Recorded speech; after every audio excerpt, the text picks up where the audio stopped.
mean, I tend to stay. I tend to stay in the room for a little bit after the show, just to wind down a little bit and just kind of just readapt, I suppose. And fortunately, a lot of my friends work in the West End as well. It's always good to go out and meet friends and just have a bit of downtime, really, where you can just kind of step away from the show and just relax as yourself, you know. And that's the best way to wind down, really. The most common misconception about actors, I guess that they don't work very hard.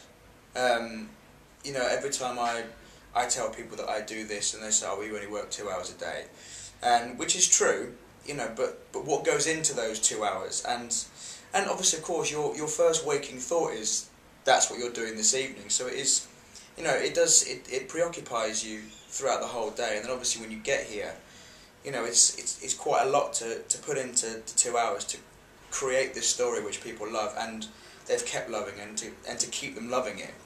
It's a huge responsibility.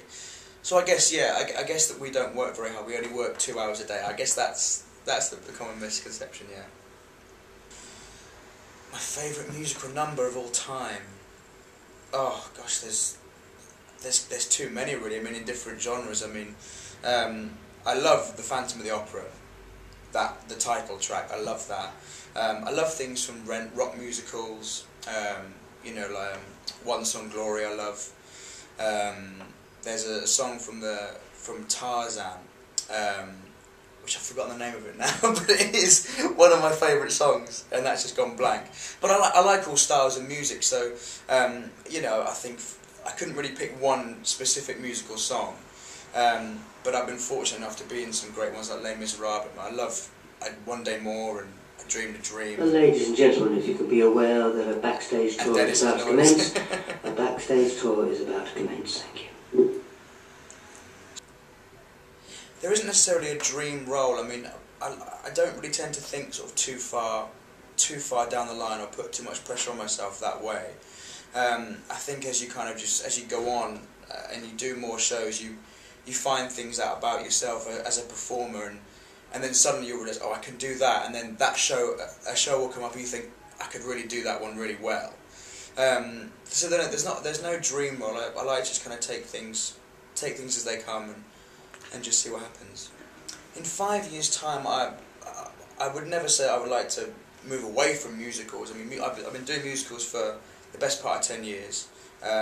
Obviously, I love it, you know, because it's my first love.